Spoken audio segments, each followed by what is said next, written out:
Hello and welcome to my channel. I'm Lydia with Raindrop Lila, and today I want to show you guys this mini journal that I made.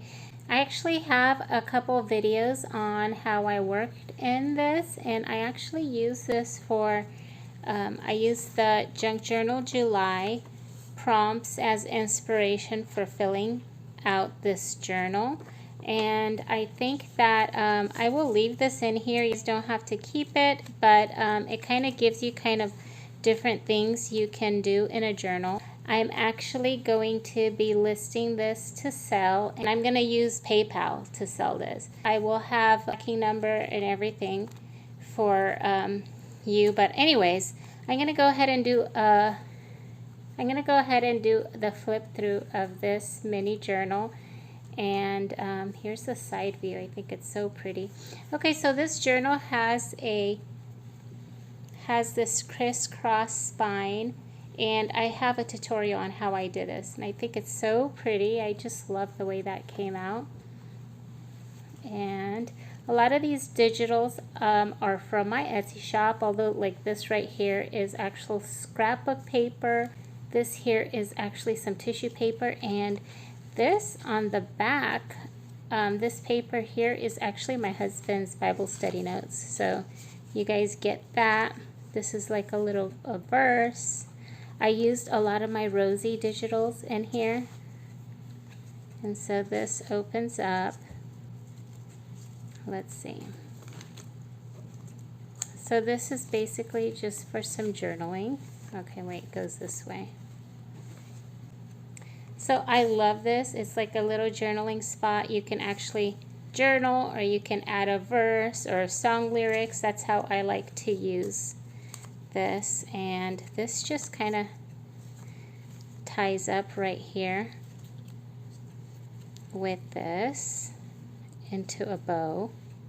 So this is like a mini journal, and honestly, I think this is my favorite type of journal, even though I love all types of journals, all sizes. I love bigger ones and smaller ones.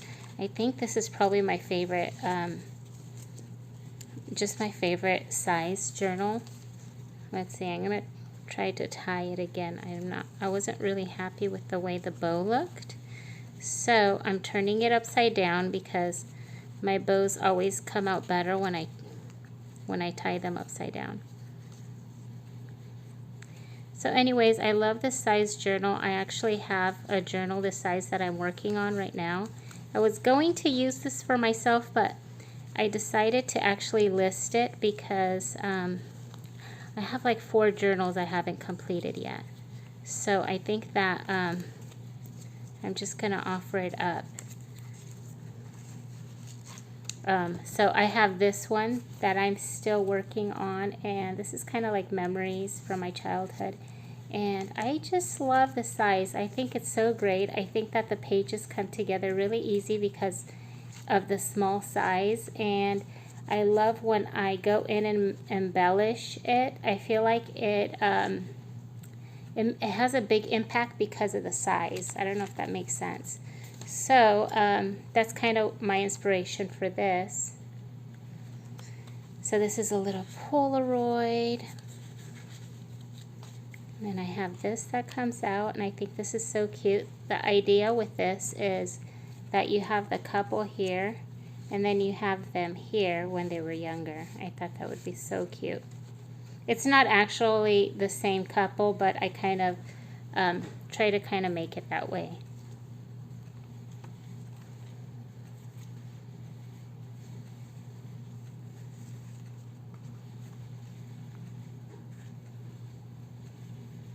My journals are usually really detailed. I feel like I have a hard time stopping once I start creating. So this right here is actually a coin envelope, and the coin envelope is from my Rosie collection, and this right here is from my, I believe, my my Daisy collection. I think I will link below what I used for this journal. And I forgot about this. I've been working on so many projects that I kind of forgot what I included in here. So this is just some, okay, I have a journaling card right here. this is from my fall collection. Then I have this right here is just some vintage, a book page. And then I'll show you these small pieces right here. This is again a journaling card. You can journal on the back. And then I have this strip of tickets. And then another journaling card. And this has been actually coffee dyed. And then I have this little punch out. Okay, so these are all little pieces that can be used in the journal, and I actually love to add these to like the coin envelope so that everything's kind of in here and you can just pull them out and you can work in the journal. So this goes in here.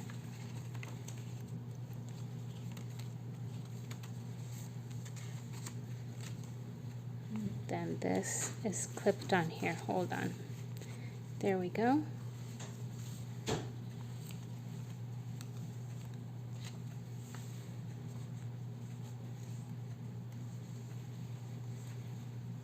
And this is textured paste. I love that bird. I think it's so pretty. Okay, this is a pocket, and I have some tags in here.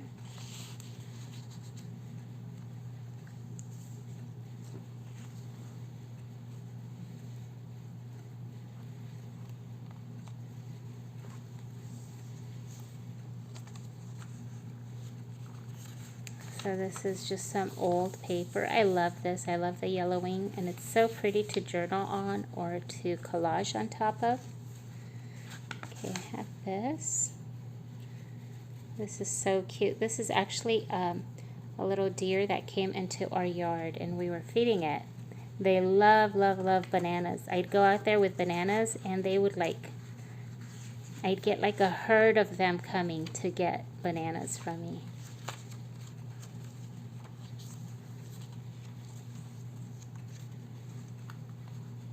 I actually have a tutorial on how I made this little boat. Okay, so this right here is an aesthetic photo from my Rosie collection.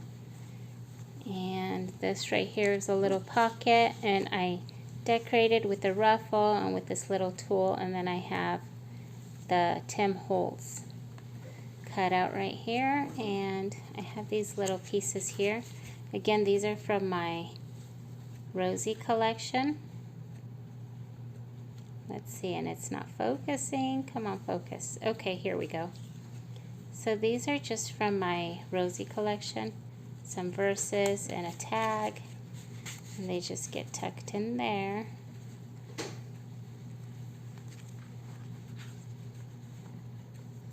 This is some wallpaper. Again, this paper right here is part of my husband's Bible study notes. So he'll print things out to research or to read about, and so I just decided to use it in here. You can't really see much, but you see a few words. Okay, so here I have a little pocket. I have these pieces. I think they're so pretty.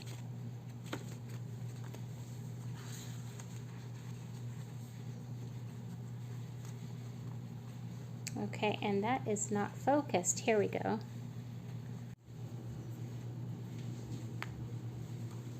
Okay, and I have a pocket right here, and this can be also decorated or journaled on. I try to leave a lot of space also so that you can add your own touches, but with just enough details so that you are inspired and you can just kind of go from there. This right here is another tuck spot, and this is like a flip out. So this could be collaged upon or just covered if you wanted. This is another pocket. You could just add things in the pockets. I'm trying hard to have that balance of how many details I add to a journal and then how many pages are blank, so that they can be decorated and kind of made in your, so that basically you can go in and have room to add to it. So I'm always trying to kind of keep that in mind, so that's why there's like plenty of blank pages, but then there's also like bits and pieces that I added in there. This is actually a song lyric that I had typed up, and that is the journal. So if you're interested in this journal, you can send me an email. My email is lidia@raindroplila.com, and I can sell it through PayPal, and you will get an invoice and a tracking number and everything. I hope you guys enjoyed this flip through and that it was inspiring to you. I really enjoyed working on Junk Journal July, even though I didn't complete all of these. I think it was a really, really fun challenge to go through and do some of these. And a lot of times, if you're not sure, if you have like some creative block and you're not sure where to go with a journal or what to add to it, this is a great idea to just go through the list, like through a challenge, and just add some of them. You don't have to add everything to it, because honestly, if you just do half of them, it'll like quickly add like details to your journal. It'll give you like plenty to work with, or inspiration. So that's kind of my tip for inspiration for the journal. So I hope you guys like this. Please hit the like button if you enjoyed this video, and please subscribe and hit the bell button if you want to see more. I'm hoping to share more inspiration and more flip throughs and kind of have more content on YouTube. Okay, so this journal is, let's see, inch-wise, it's 4.5. Actually, it's a little bit, no, it is 4.5. 4.5 by 5 3/4, and then the spine is 1 1/4, something like that, 1 1/4 the spine. So you can see it got pretty chunky. And let's see, I suppose I should mention how many pages there are. And like, do I count that? Do you guys count these little mini pages? I'm just gonna count the mini page too. So I'm gonna count like this: 1, 2, 3, 4, okay, 5, 6, 7, 8, 9, 10, 11, 12, 13, 14, 15, 16, 17, 18, 19, 20, 21, 22, 23, 24, 25, 26, 27, 28, 29, 30, 31, 32, 33. So there's 33 like pages, but then there's 66 sides because I only counted each one. So 33 and 66. How do you guys count the pages? I'd love to hear what you guys do. You count them like I did? So 33 pages, sheets, or 66 sides. That kind of makes sense to me. I don't know if that makes sense, but I'd love to hear how everybody else is counting their journals, because I'm always kind of unsure of that. So I always say pages and sides. That's kind of what I say because it makes sense to me, but I'd love to hear how you guys do it. Okay, I hope you guys enjoy this. I'll have links down below in the description. I'll have all the details down below, so if you want to click and read it, it'll be there for you guys. Thank you, and I hope you guys have a wonderful day. Bye-bye.